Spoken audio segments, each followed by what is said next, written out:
This is my 15.4 screencast. The first athlete I'll be talking to you about is a rugby player who's got a torn ACL injury. So basically, he sustained it from a game of rugby where he made a break on the short side and accelerated off the left foot. So the uneven surfaces in the pitch, or the potential muscle fatigue of him during the game, or instability of the knee caused the ACL to tear. It's likely that he'll be out for 4 to 6 months. He's a number 8 position and he's national level. So in stage 1, which is the acute phase, it's normally about 2 weeks. Then it goes to stage 2, phase 2, which is normally 3 to 8 weeks, which is functional movement, where you introduce light, static and dynamic stretching to increase the range of movement.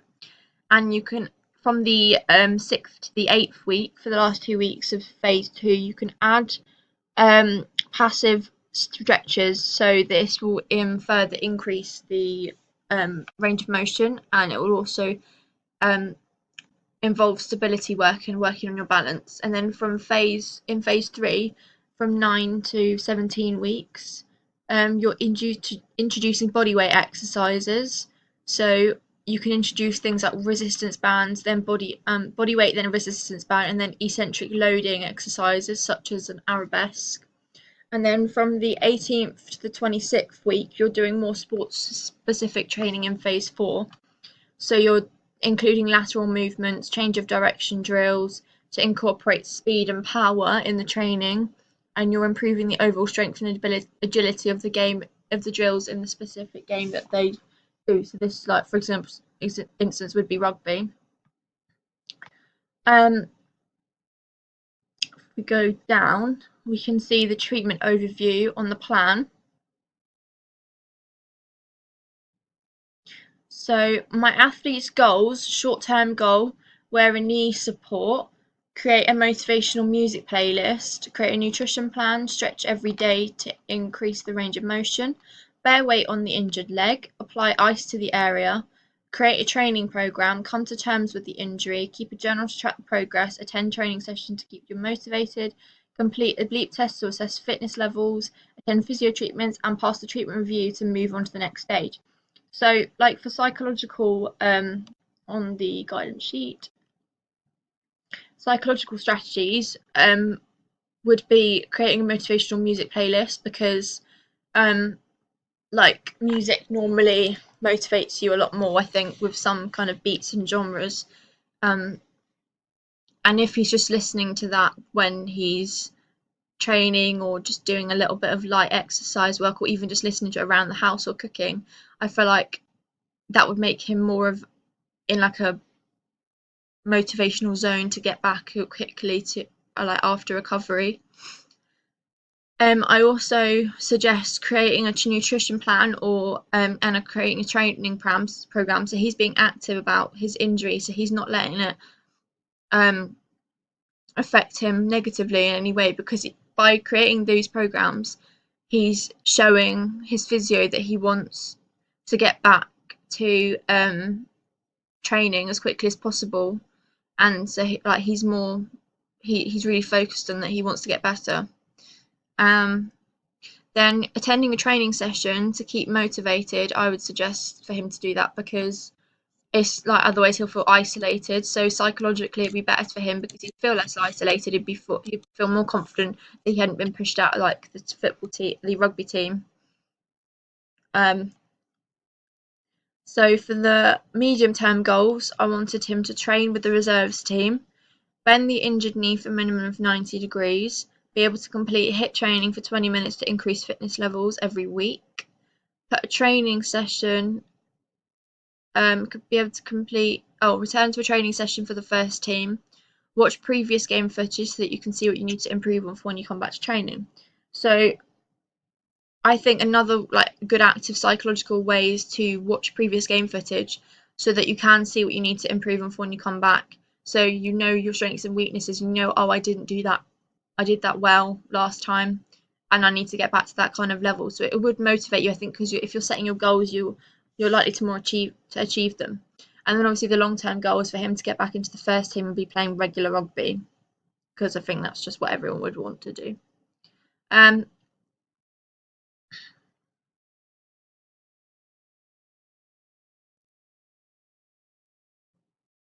So for the treatment overview, in the inflammation method, in the information, I've done methods, I've done treatments, as you can see here.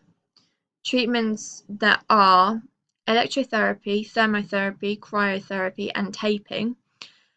It will include cryotherapy, which is the use of hot and cold treatments, and that ice is used to freeze up the blood flow in the injured area, and the hot is then used to draw the more oxygenated blood and the more nutritious blood into the wounded area. Taping also supports the knee, whilst the injury is because it's still quite recent, and then it would restrict any movement on the knee, which preventing any further injury. Electrotherapy I've chosen because it relieves muscle pain, because it uses little electrical impulses just to stimulate the nerves and the tissues around the injured area, and it's said to have speed the healing process along. And then by relieving the pain, it will begin to increase the range of motion gradually. Then for repair, I have used deep tissue, soft tissue, still continuing with electrotherapy, still continuing with thermotherapy and cryotherapy and taping. That's meant to be two. I've also used IASTM and proprioception and strengthening and flexibility exercises. So the repair stage begins to increase the range of motion and strengthen in players. That's kind of the goal for the repair stage. So treatments would include flexibility exercises, and soft tissue massage is used to keep stimulating the blood flow in the injured area. It's a light massage that alleviates aches and pains, and this doesn't put too much pressure or stress on the damaged tissues.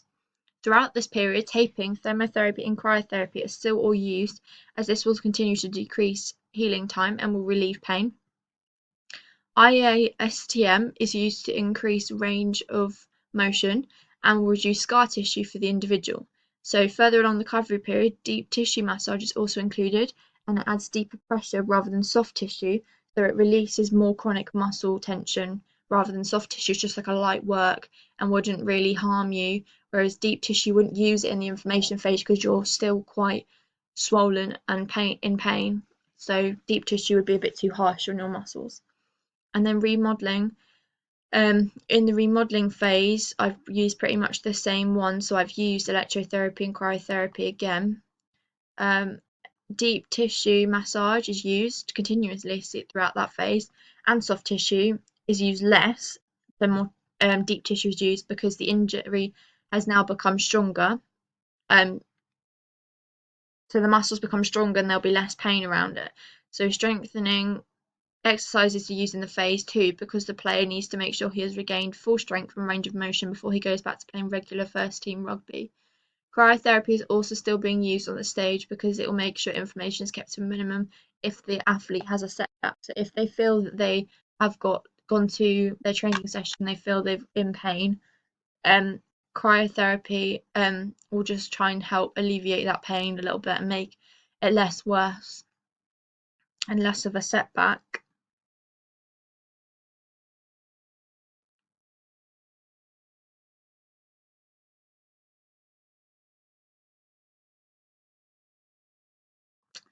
So for phase 2.1,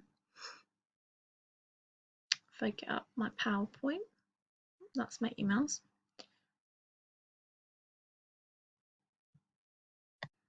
Okay. So for phase 2, for the first exercise, we're doing balancing on one leg. So balancing on one leg is good because when you're running on one, you kind of switch fractionally onto one leg, every time you put one leg forward. So it would increase your stability if you're balancing on one leg, if you're using it as an exercise, and it would increase power for the future for when you are running or when you're jumping up to grab the ball.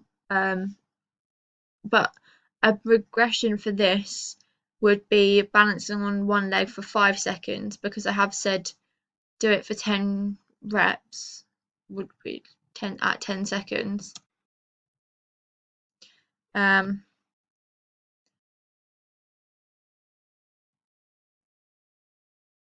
So if you decrease the time, that will be less pressure on your muscles. And then if you can't do that, you can just hold a wall for support. So you can do it for ideally for 5 seconds again, but hold the wall. So yeah, holding the wall for support would be a good one, because at least you know that, like, if you fall over or you haven't quite got that stability yet, you can still have something to support yourself. And then a progression up from the main exercise would be balancing, increasing the time for 10 seconds. So I put 10 seconds there mainly in the reps box, just because that is the main focus, to get it to 10 seconds. And then if you find that really easy and you think you're doing well, increase that to 2 legs balancing on a wobble board, because the wobble board will really test your balance, because you obviously it'll wobble, and maybe do a little squat with it if you feel you're doing well, more well at that. Then the next one is a supine hamstring stretch, which prevents DOMS by stretching out, so you'll feel less tight and less tension in your muscles the next day after your session. It increases posture, because it decreases your back pain, and it will increase your flexibility, obviously, so that's getting that range of motion increased. To regress it, you can just do a body weight stretch, so you can just do it on your own, like you can see in the picture on the left hand side. And then even regressing even more, you can just hold it for less time, because if you feel you're doing it for 15 seconds and it's hurting, maybe switch to like 7, so or halving the time. And then for progression, you use resistance bands. So you tuck one resistance band on your left leg. In the photos you can see you'd put a resistance band down here, and then you'd put the hook the other part of the resistance band, the other end, on the right foot, and as you stretch it out, it'll really pull, and you pull to make sure you keep your leg flat on the ground, and that'll really pull your hamstring out at the top on your right leg. And then increasing that intensity, if you find that easier, you're doing an assisted stretch with a partner. So your partner or a friend or a PT would stretch you out, or your physio would stretch you out, and make sure that you're doing it properly. So I've set that for 10 reps, doing that for 2 sets, because you need to stretch out a fair bit. So I've done that for 2 sets and at 40 seconds rest, to allow the body to have less strain. And then heel slides, I have done, as you can see on the left hand side, heel slides increase the range of motion in the hamstrings. So to increase that is using a resistance band. So arch your back and put a resistance band either at the bottom by your ankles or on your quads, to make it a bit tighter, to keep your legs closer together. And then even more further is on a Swiss ball, so there's less stability, so you have to maintain that. And then for regression, I've done body weight slides, so you're just literally using,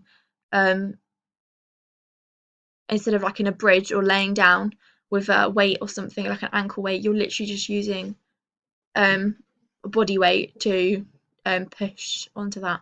And then you're just holding the body weight slides for less. Or you could even do, if you're on body weight slides, you'd be in a bridge position. So if you're holding your body weight slides for less time, you could even just lay on the ground. You don't have to hold it for less time. You could just lay on the ground and do it like this, because like this lady in the left hand side in phase 2, because it will put less pressure on your back and your core to hold you upright. Then on the last exercise of phase 2, you can do knee flexion and extension. So for +1, For the last exercise of phase 2, you can do a knee flexion extension. So that's mainly targeting the hamstrings, and it's meant to gradually